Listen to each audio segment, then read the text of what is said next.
Alejandro Encinas, un hombre cercanísimo, quien lo duda, de López Obrador, sobre todo en los últimos, ¿qué serán? Los últimos 12, 14 años, a tal grado que cuando se fue del gobierno, quedó Alejandro, y fue su secretario de gobierno previamente, ¿no? En lo dice, es que yo no creo que deba constituirse Morena en partido político. Creo que lo que debemos hacer es mantener una especie de frente electoral o federación. Y yo recordé una experiencia que luego resultó muy exitosa, tan exitosa que ahora es gobernante, la de Brasil, la del Partido de los Trabajadores, que no es Partido del Trabajo, sino es Partido de los Trabajadores, cuyo dirigente y principal fundador es Lula. Ellos entraron a un proceso semejante, y te lo menciono porque pues participamos en aquel proyecto, en el del PSUM, y previamente el de la coalición de izquierda, en 1979, y luego da origen al PSUM. Y en el PSUM hubo muchos roces, bueno, antes de eso, el Partido Mexicano de los Trabajadores, que dirigía Alberto Castillo, decidió no ir. Y luego en el PSUM fue una confrontación terrible, y que me parece que la izquierda mexicana no supimos cómo procesar ese proceso de unidad. Y los brasileños sí supieron, y a mí me parece, lo digo esquemáticamente, es que dan origen al Partido de los Trabajadores, pero no se funden en un solo partido, sino que mantienen el nombre de Partido de los Trabajadores, es el nombre nada más, y en realidad es una federación de partidos a su interior, y que resuelven todos los asuntos importantes de manera consensuada, y que no se enfrentan, por tanto, ni por las candidaturas, ni por las dirigencias, ni por la línea política en específico, al detalle, sino más bien en la línea política, muy en lo general, en lo que puedan todos trabajar. Me parece que Alejandro Encinas recupera en sus declaraciones del día de ayer, con motivo del anuncio de López Obrador, esta acepción, que si es así, encajaría con lo que tú estás diciendo, de que López Obrador está pensando más en dirigir un amplísimo movimiento de masas y no solamente un partido político. Así es, yo creo que por ahí va, ¿verdad? El asunto. Yo estoy convencido de eso, independientemente de que algunos sí están, como lo comentábamos también fuera del aire, muy convencidos de que es necesario otro partido. Yo ahorita decía, México no necesita más partidos, necesita proyectos. Y necesita que esos proyectos estén sustentados, que tengan la fuerza social suficiente para cristalizarse, para materializarse. Y yo creo, volteo a ver todo el espectro de partidos políticos, en este caso que estamos analizando de la izquierda, el espectro de la izquierda, y yo no les veo ese respaldo social, en lo absoluto. ¿Por qué? Porque se convirtieron en parte de un sistema político donde todo gira en torno al mundo electoral, en torno a la disputa de posiciones, de curules, de regidurías, de presidencias municipales. Disputa por la dirección del partido, que disputa de la dirección del partido, permite ganar esas permite posiciones. ganar esas posiciones.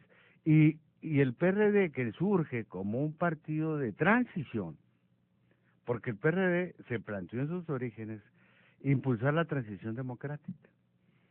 Para desaparecer al partido de Estado. Para desaparecer al partido de Estado. Y abrir entonces las reglas del juego, crear un sistema de partidos real, un sistema electoral auténticamente competitivo, ¿verdad? Y que todo esto se tradujera en un esquema de representación mucho más plural en los órganos legislativos. Eso fue lo que se planteó el Cuauhtémoc Cárdenas. Yo recuerdo muy bien el discurso de él, cuando en el Zócalo anuncia... En septiembre del 88, cuando anuncia la creación de un nuevo partido. Vamos a crear el partido del 6 de julio, dijo Cuauhtémoc. Así es, del 6 de julio. Y el 6 de julio era eso, así se lo plantearon. Ahora, yo creo que estamos en otra situación. Históricamente es distinto. Por eso yo no le veo viabilidad. Si el asunto es nada más construir un partido para desde ahí seguir inmerso en la misma dinámica de la disputa electoral, pues yo creo que sería un desperdicio de ese capital político que se ha construido. Yo creo que esto debe ser, porque a mí me queda claro dos cosas. Uno, y lo vimos claramente con derrota tan estrepitosa del PAN como partido de gobierno, de estar en el poder al tercer sitio. Oye, a propósito de eso, Javier, leí una entrevista a Rafael Jiménez, el encargado del marketing, así se le dice, de Felipe Calderón, y habla de que la votación alcanzada por el PAN en el Estado de México el año anterior, dice, no es un fenómeno que se nos pueda, que digamos que no se pueda repetir. El PAN puede llegar a ser el partido del 5 o el 10% de la votación. Así es. ¿Por qué? Yo creo que esto es un fenómeno digno de ser analizado en toda su escudriñado a fondo. Yo creo que en el 88 en delante, lo que José Waldenberg en su conferencia que vino a dar aquí en Chihuahua dijo, la transición en México comprende de 1977 a 1997, fue el periodo que él ubicó. ¿Verdad? Entonces estamos hablando básicamente de las 3 reformas electorales, políticas electorales, que se dieron, que son consecuencia en buena medida del 88.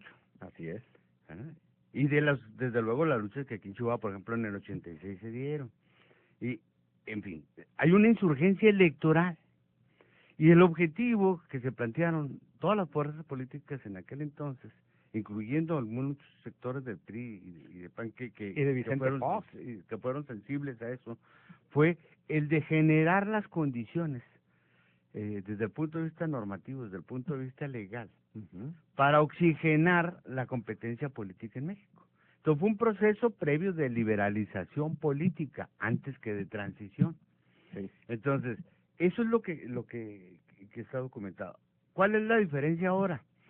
Que para mí lo que se enfrenta no es, y yo por eso no he hecho mía la frase esa de que regrese el Partido de Estado, porque no lo creo viable, ¿verdad?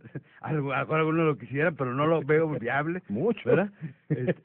Ya no es un problema de disputa interpartidista, es una disputa con poderes fácticos que están más allá de toda normatividad electoral, de todo el sistema político, y que solo pueden ser encarados en esta situación, no desde el mirador o desde del telescopio de la visión partidista. Esto tiene que ser para realmente plantearse modificar este escenario de control tan férreo que tienen los grupos oligárquicos, económicos, financieros, televisivos, etcétera, que son realmente los fácticos ilegales. Son los enemigos a vencer, y los fácticos ilegales. Bueno, para estos 5 poderes fácticos, a los que son los que tienen sojuzgado al pueblo de México, y son los que tienen al país en el desastre en que estamos, pues se requiere que efectivamente